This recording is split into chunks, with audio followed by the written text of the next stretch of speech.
여기에 여러분이 간단한 신청서가 뜰 수 있도록 링크가 걸려 있습니다. 거기를 누르시면은 거기에다가 여러분의 이 강의가 어땠느냐, 일단 좋다 이렇게 하시고요. 그 다음에 여러분의 성함, 교회, 전화번호, 이메일을 넣어주시면은 오늘 강의의 모든 PPT를 이메일로 보내드리도록 하겠습니다. 원래 이게 한 2시간 정도 해야 되는 아주 큰 범위의 주제이기 때문에 30분 동안 소화한다는 것은 불가능합니다. 그래서 오늘은 개요만 말씀드리고, 근데 이렇게 카메라가 잘 안 된다 하신 분들은 여기에 저기 150페이지 보시면은 거기다가 본인의 이름 똑같습니다. 본인의 이름, 교회, 이메일을 적으셔가지고 이렇게 좀 찢어서 우리 직원에게 조금 이따가 제출해 주시면 되겠습니다. 예.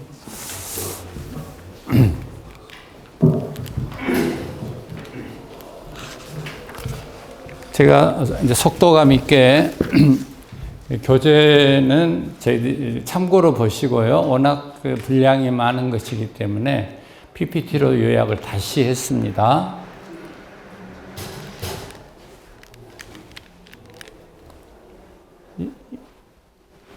네, 이건 지금 2023년 4월 24일이면 며칠 전이잖아요. 순천에 국제 에코 포럼이 있었습니다. 이때 해외 또 국내 이 대기 과학자, 석학들이 모였습니다. 초대 기상청장이셨던 조천호 박사님께서 40분간 강의를 하시고, 제가 너무 이건 시급한 문제다. 이 정보를 목사님들에게 빨리 전달을 해야 되겠다 해서 요청을 했습니다. 이 자료를 허락을 받고,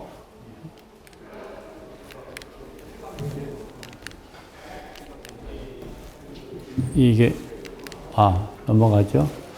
여기 보면은 인간이 만든 물질이 이렇게 여기까지입니다. 근데 2000년이 넘어서면서부터 플라스틱, 금속, 아스팔트, 벽돌, 자갈, 골재, 콘크리트 2020년에 이르기까지 급커브를 형성하고 있지 않습니까? 이것은 우리 인간의 이제 어떻게 보면은 도시 건축 문명을 발전시키는데 온난화에 결정적인 영향이 있었다. 이렇게 보는데, 여기 포유동물의 비율을 보시면요. 전체 100으로 봤을 때 야생 포유류는 4%, 인간이 34%, 그다음에 가축이 62%입니다. 원래는 인간은 1%, 2%였습니다. 원래는. 그런데 인간이 너무 이제 번성하면서 인간과 관련되어진 이런 돼지, 소, 뭐 등등등 이게 지금 62%나 되고 야생 포유동물은 4%밖에 남지 않은 겁니다. 그래서 이 생태계 전체가 인간 중심으로 구조화되어 있다. 이게 지금 과학자들이 지적하고 있는 매우 기후온난화의 중요한 원인이 여기에 있다는 것입니다. 여기도 보시면은 2022년 동안 전 지구의 평균 기온의 변화 해서 이렇게 쭉 보시면은 최근까지 그냥 유지를 해왔습니다. 그런데 증기기관, 즉 영국의 산업혁명이 일어나면서부터 갑자기 이렇게 오르더니 이 410 ppm, 약 2배 가까이 이제 1.1도 올랐습니다만은 한 200년 사이에 1.1도가 올랐다고 하는 이런 보고가 있습니다.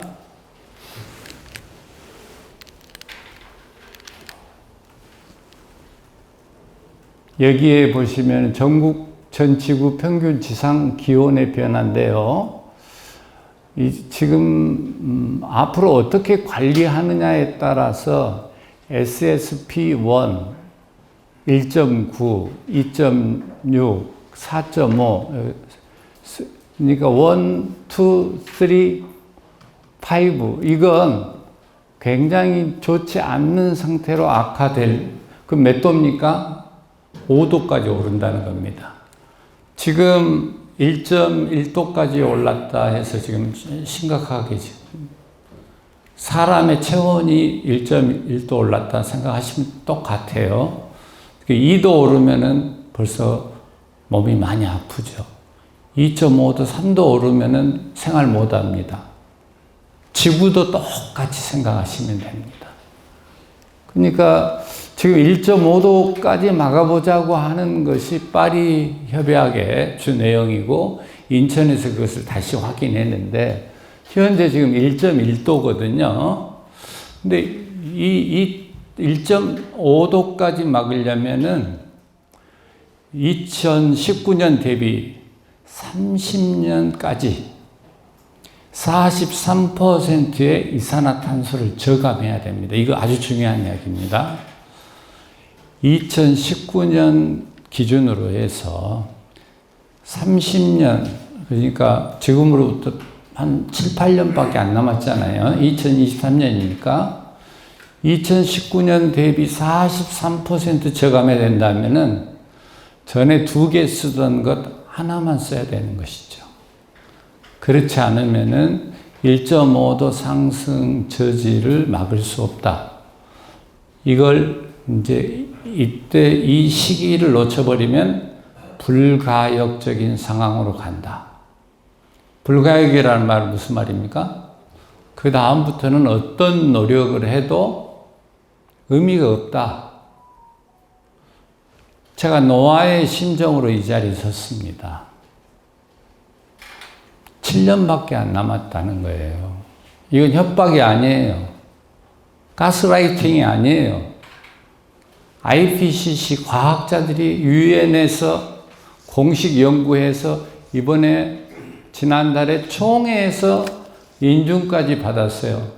이걸 가지고 200개의 정상들이 모여서 회의를 하는 거예요. 근데 인구 문제도 지금 0.78명의 위기에 있잖아요. 그런데 제가 최근 들어서 CBS 호남 본부장을 좀 맡아달라 해가지고 당진 동일교회하고 CBS 국회 포럼에 제가 참여를 했습니다. 2번 참석을 하고 제가 참 충격을 받았습니다. 0.78명은 세계 제일 꼴등인데 이 추세로 2030년 똑같아요. 기후 문제하고 2030년까지 혁명적인 인구 문제에 대한 대책과 대안이 실행이 되지 않으면 이것도 불가역적이라고 그럽니다. 그러니까 교단의 교회에 많은 지금 난제들이 있고 기도 제목이 있는데 뭘 우리가 위해서 기도를 해야 될까요? 무엇의 선택과 집중을 해야 될까요? 7년밖에 남지 않는 대한민국과 한국교회 전체의 운명이 걸려있는 이 문제.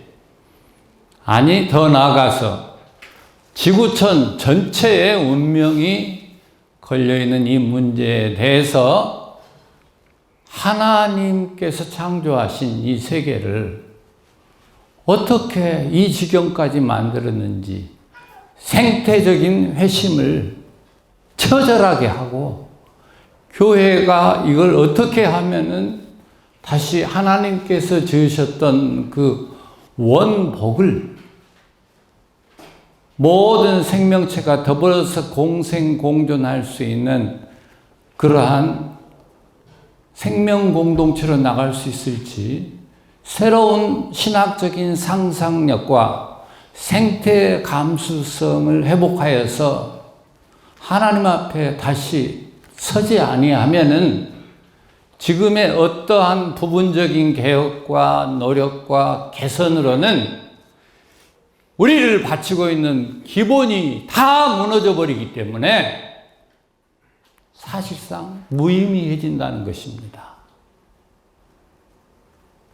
샬롬, 부흥 좋습니다. 열심히 전도하고 제자 양육하고 다음 세대들 길러내고 했습니다. 그런데 2030년이면 사실상 더 이상 인간의 노력이 무의미해지는 이런 위급한 상황이라면은 샬롬 부흥이 어떻게 지속 유지가 되겠습니까? 그렇기 때문에 이 문제에 대해서 저는 총회가 모든 역량을 여기에 쏟아야 된다고 주장하는 것입니다. 이건 기본이죠. 인구 문제와 기후 문제를 해결하지 않고 그 위에다가 뭘 쌓아서 뭘 올릴 수 있다는 이야기죠. 대한민국에 유수한 교단이 있는데 그 교단 중에 가장 이 분야에 그동안 무관심하고 무책임하고 무대응하고 대안을 제시하지 못하고 종회나 노회나 교회 단위에서 이 일에 대한 거의 대부분의 경우에 생명 생태 목회에 대한 지침을 알고 있는 목회자들이 거의 없어요. 전국의 162개의 노회 중에 환경절제위원회가 있는 노회 딱 한 군데입니다. 순천노회 한 군데입니다. 얼마나 안타까운 일입니까? 이 문제가 이렇게 심각하고 국가에서도 이 문제는 인구 문제는 해결 못한다. 정부에도 오히려 지금 새로운 정권이 들어서서 환경과 관련해서는 아예 뒷걸음치고 있는 것입니다. 이런 상황에서 교회가 창조 질서 회복을 위하여서 선교 명령 이전에 창조 질서 문화 명령이 먼저입니다. 이것을 이 시대에 지속 가능하도록 하게 하는 것이 선교입니다. 총체적 선교, 그 개혁주의 신앙의 본령 아니겠습니까? 동의하시나요? 그 개혁주의 신앙이죠.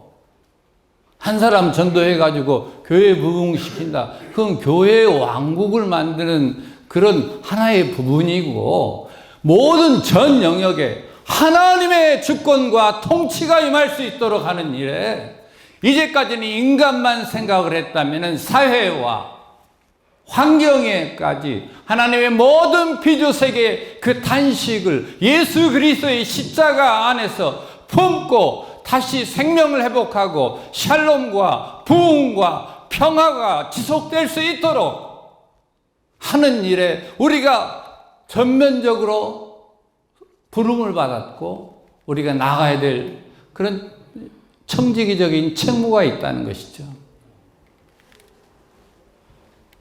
그렇지 않으면 파국과 분열 이런 데로 갈 수밖에 없는 것이고요. 지금 현재 우리 시점이 이렇습니다. 이렇게 빈기, 간빈기 이렇게 해가지고 우리 지구가 여기에 있습니다.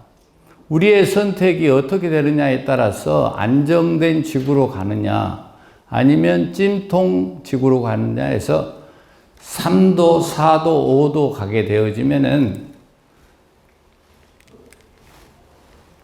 이런 것입니다. 2030년까지 이렇게 하강 곡선을 그려야 되는데 파리 협약입니다. 이렇게 해서 올라가면은 이 이산화탄소 배출량이 이렇게 올라가게 되면은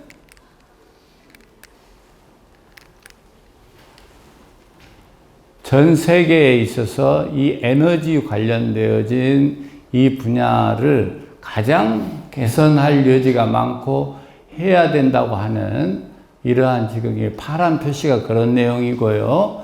건물, 수송 등등등 이러한 것들이 어떠한 영향을 미치는가에 대해서 정확하게 지금 도표가 나와 있습니다. 그래서 여러분에게 이메일을 보내달라고 하는 거예요. 이런 자료를 여러분들이 다 꼼꼼히 이제 보셔야 되기 때문에 여기서 다 설명할 수가 없습니다. 자, 이게 제게 아니라 이게 제대로. 여기에 풍랑이 일어납니다. 비교적 이 풍랑에 대해서 대처할 수 있는 건 큰 항공모함 같은 것을 대처를 합니다. 그런데 이런 작은 쪽배들은 어떻게 되겠습니까? 다 무너지고 빠집니다. 이게 바로 기후정의 문제입니다. 생태정의. 부익부 빈익빈입니다. 큰 교회는 그런 대로 버텨냅니다. 좀 있는 국가, 있는 집안, 그런 사람들은 마지막까지 좀 버텨낼 수 있습니다.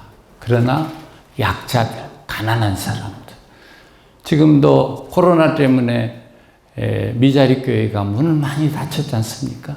이 풍랑을 못 견딘 겁니다. 조금 큰 교회는 지금도 새신자들이 오는데 그냥 새신자가 아니라 작은 교회가 폐쇄되면서 옮긴 권사님, 집사님들이 등록을 하고 계시거든요. 그러면은 큰 교회만 잘 되면은 교인이 유지가 되느냐? 아닙니다.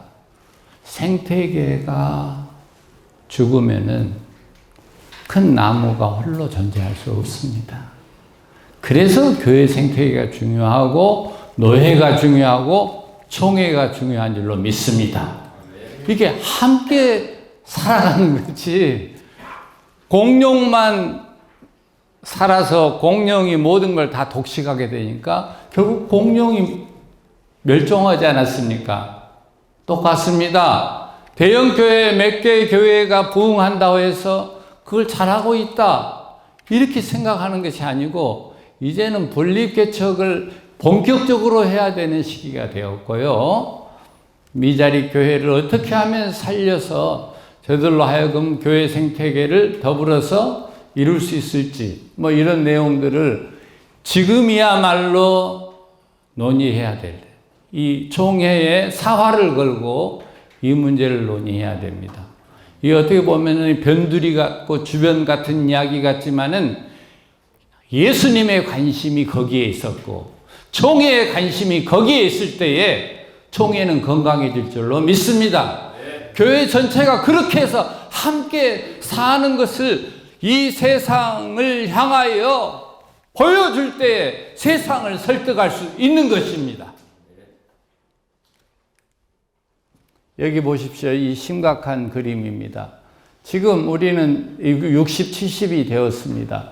현재 2020년입니다. 기후 환경의 위기입니다. 그래서 저희 세대는 그럭저럭 그냥 버티고 살면 됩니다. 근데 우리가 지금 자꾸 이야기하는 게 무슨 세대? 다음 세대 이야기하죠.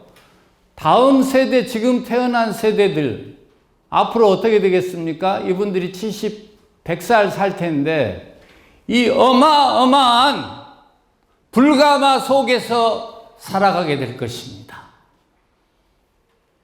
이런 환경을 물려주면서 우리가 다음 세대를 논할 수 있나요? 제가 생각했을 때는 어불성설입니다. 이 환경을 먼저 개선하면서 다음 세대를 논해야 됩니다. 안 그러면 세대론적인 종말론이나 그렇게 생각을 하죠. 오셔서 그냥 오면은 다 끝나버리는, 예수님 오시면 그냥 끝나는 거야. 불로 심판하면 끝나는 거야. 이거 세대론적 종말론이에요. 우리 개혁주의 신앙은 그거 아니지 않습니까? 총괄갱신입니다.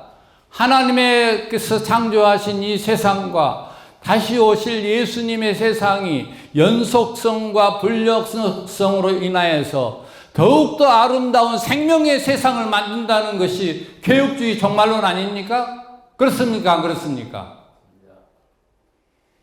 그렇다면은 앞으로 지구가 이렇게 된다는 것에 대해서 가장 뜨거운 문제로 우리는 이 신장의 이 주제를 제1번으로 앞세우지 않으면 안 된다는 것입니다.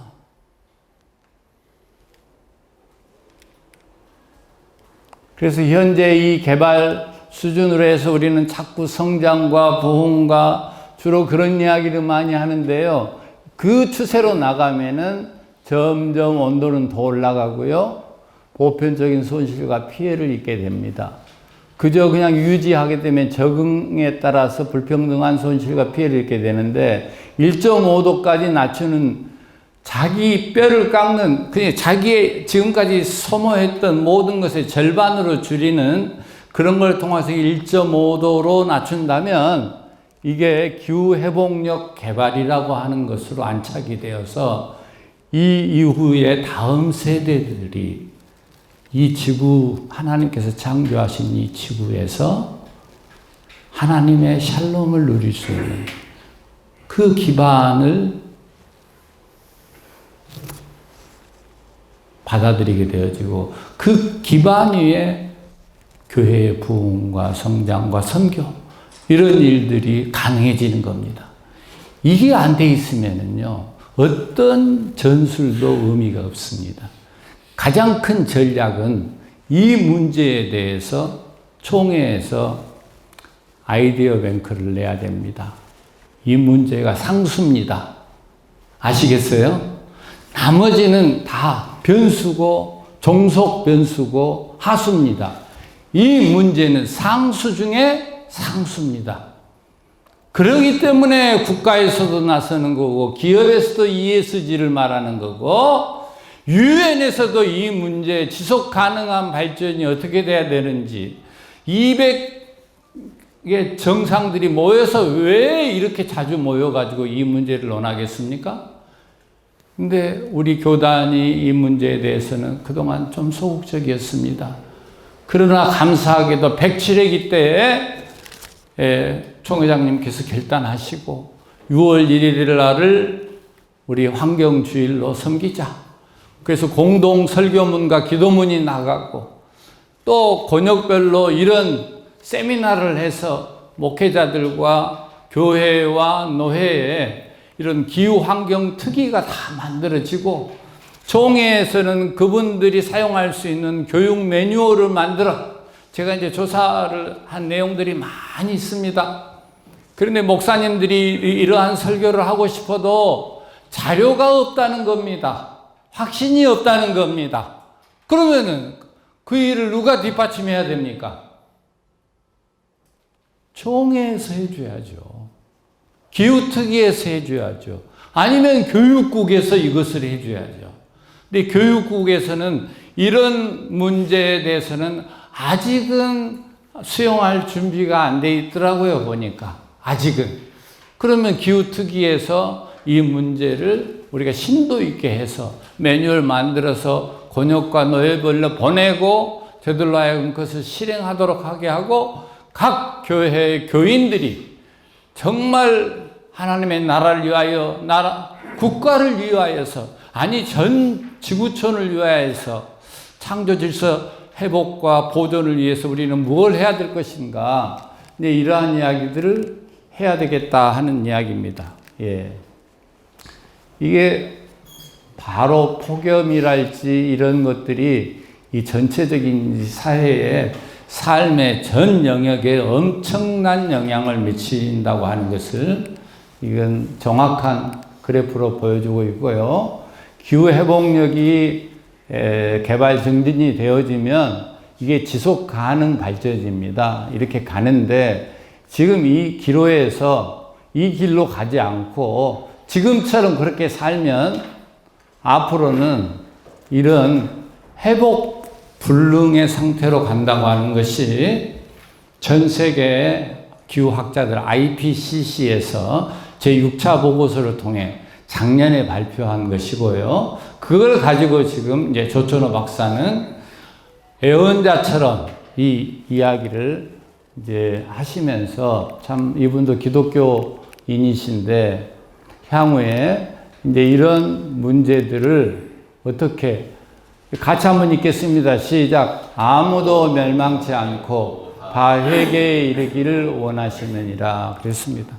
하나님 마음입니다. 그 마음을 우리가 품고 아무도라고 하는 것은 사람뿐만 아닙니다. 예수 그리스도의 구속 사역은 인간과 동물과 모든 피조 세계에 미치는 것입니다. 그건 하나님의 노아의 언약에도 그와 같은 약속이 되어 있고, 예수님의 모든 족속으로 제자를 삼으라 했을 때 그 족속은 to every creation입니다. 번역이 족속으로 되어 있어서 사람만 생각하는데 영어 성경도 그렇고 헬라어 본문도 to every creation입니다. 그건 뭡니까? 모든 피조 세계에게 복음을 전파하라는 거예요. 고통받는 피조 세계가 하나님의 아들들이 나타나기를 고대하고 있다고 그랬어요. 그럼 복음의 대상은 인간뿐만 아니라 모든 피조 세계다. 그런 점에 있어서 우리는 이제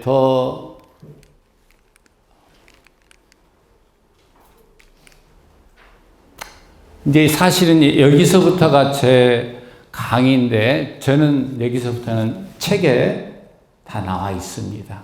상세하게 나와 있습니다. 해서 각 신학적인 원리가 무엇이고, 총회에서는 뭘 해야 되고, 노예에서는 뭐 해야 되고, 교회에서는 어떻게 해야 되고, 지역사회에서는 어떤 일을 해야 되고, 개인 차원에서는 이 기후위기 대응을 위해서 어떻게 해야 한다는 지침을 냈습니다. 저는 바라기는, 결론입니다. 여기서 한 번의 승부가 나지 않습니다. 바라기는 우리 기후특위가 더 발전적으로 노력을 해서 7월 달에 동명교회에서 이상복 목사님하고 이야기를 저는 했습니다. 우리 기후특위가 아직은 여력이었기 때문에 저희 그 포럼과 동명교회가 같이 협력하고 기후특위하고 같이 상의해서 호남 권역을 위해서 우리가 봉사를 합시다. 그런 이야기를 좀 나눴습니다. 그래서 호남만 하겠습니까? 영남도 하고 중부도 하고 서울 경기 우리 또 위원장님 계시니까 해서 이번 기수 안에 4번 정도는 기후 문제만 가지고 각 권역별로 좀 순환을 하고, 108회기 때는 우리 기후특위가 이게 상설기구라고 그러죠? 상설기구로 가가지고 이 문제에 대해서 더 심도 있게 같이 논의하고 기도하고 행동하고 이 세상을 향하여서도 함께 이 지구를 돌보자. 하나님이 창조하신 피조세계를 살피자는 그러한 거대한 그리고 담대한 전환이 있어지기를 바라는 마음으로 발제를 마쳤습니다. 감사합니다.